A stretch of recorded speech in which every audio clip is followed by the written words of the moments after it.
Welcome to another winter's evening in the van for a series that I'm calling In the Van.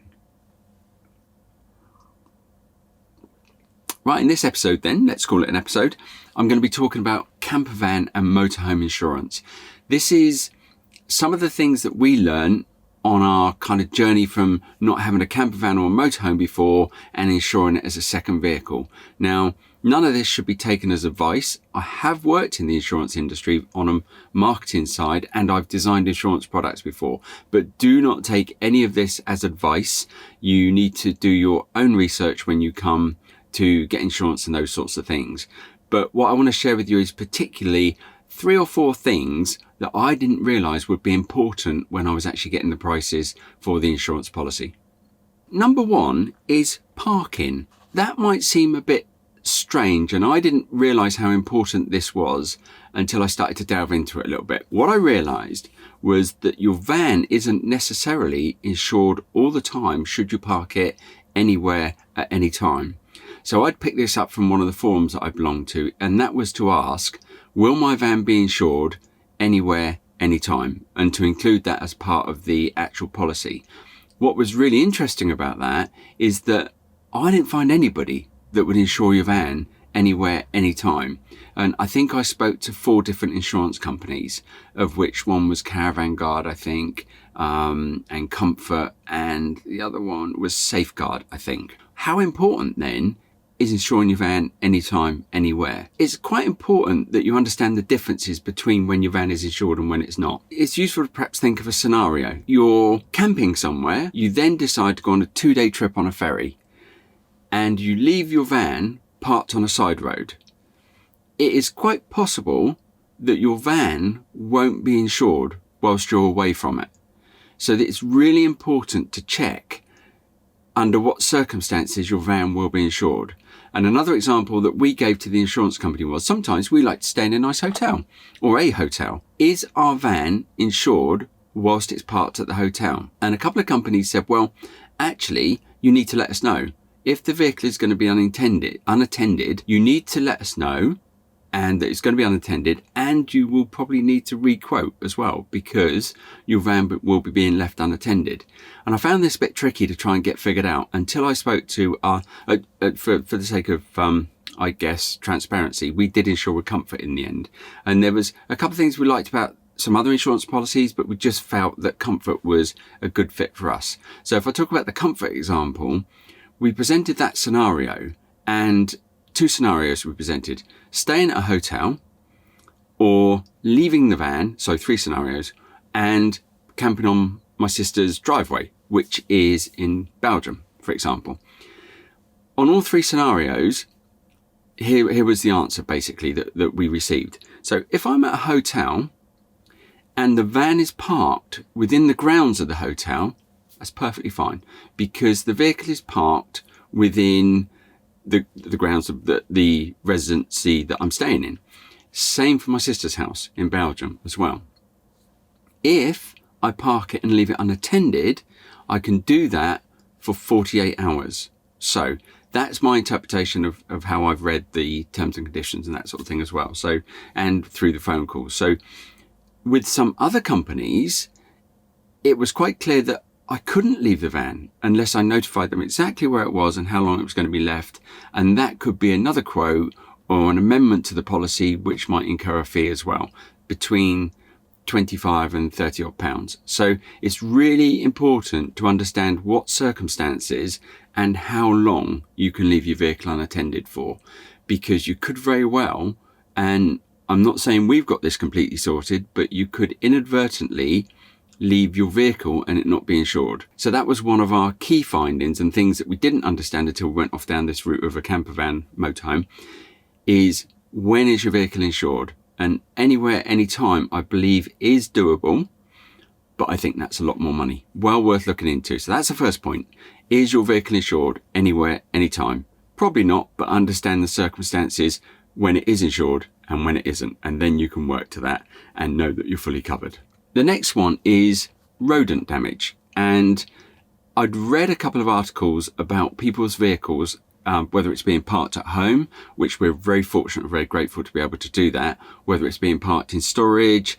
You can get some nasties get into the van. Check it out, we've got one there already. He doesn't seem to be paying much attention to the actual trap either, so he's just carrying it around. On a serious side to it, you could actually have anything in your van, eating the furniture, eating the carpets, damaging the wires, all that kind of thing. I couldn't find any of the policies or the companies that I spoke to, anything that covered rodent damage. So it's probably a good idea, which we do, and this is all we have to hand right now, and we are going to get a more humane one. But for the sake of now, it's probably not a bad idea to have one of these if you don't have rodent cover. I'm open to any other suggestions how to do this. Obviously, a more humane way would be a good idea. So I'll just let you look after that for a minute. So that's one to look out for if that's really important for you. Perhaps if your van is in storage, depending where it's being stored. But just generally, in all honesty, I saw a mouse run across my garden the other day. So, you know, leave a door open. Do they get in? Do they get in under the van? It's just one to think about. How do you manage that risk of rodent damage in the van if you're not insured for it? So that's the second one. The third one was something I was a little bit worried about because we want to do a bit more, I'm going to call it wild camping, but I don't think my wife and I will be doing truly wild camping. However, we want to be able to use sites when it's perhaps not, conditions aren't at their best. So what happens if we get stuck in the mud? Are you insured either through the policy or through your breakdown policy, or any of the other policies that you might have to be able to get you out of the mud if you're stuck in the mud? It might not be important to some, but it was one that we were kind of looking at to see what would happen in that scenario.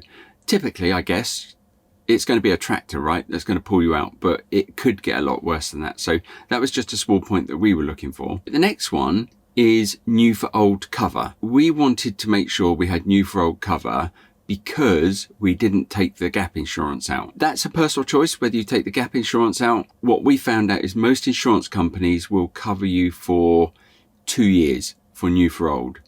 Comfort, who we've gone with, generally will cover, I believe, up to 3 years for new for old.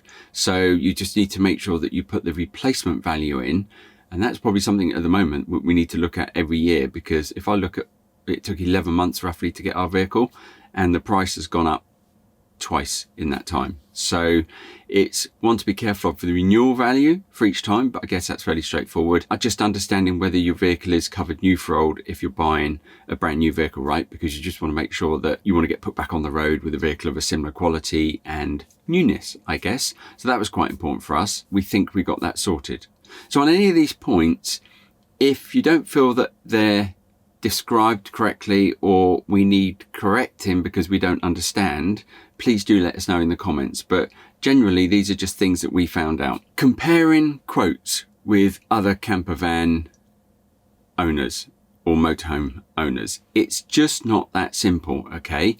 There are so many factors. So having worked in the insurance industry before, there are so many factors that are taken into account, whether you've had convictions, obviously, whether you are in full health, whether you park on your property or off-road, and then postcodes come into it, right? So it could well be that some people are in a completely different postcode to you, obviously, and just the way the risk is calculated will be completely different. So when you see somebody, it's very easy to think, well, how did that person get the insurance for £250 when I paid £600? So it's just not something to beat yourself up about, because there are so many factors that come into play.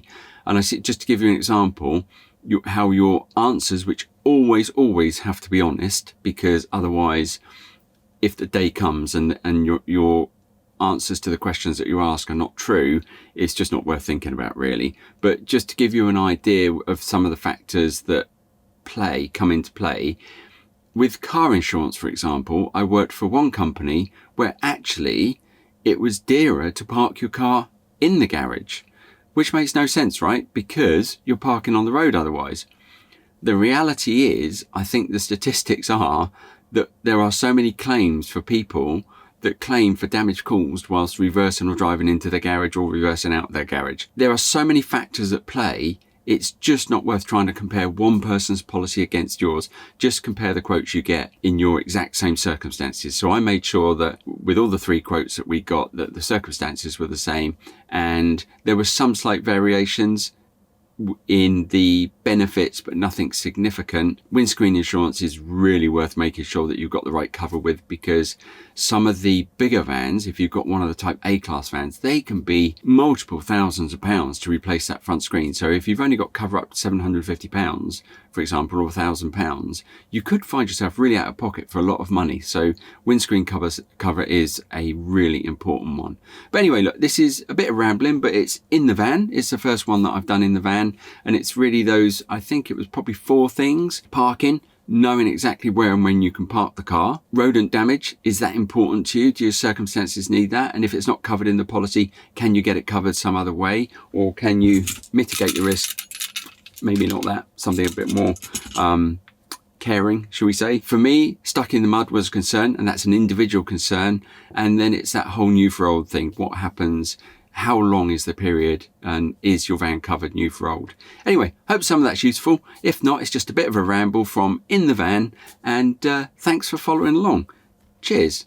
Oh, and don't forget to do the subscribey and follow and ring the bell thing. Thank you very much.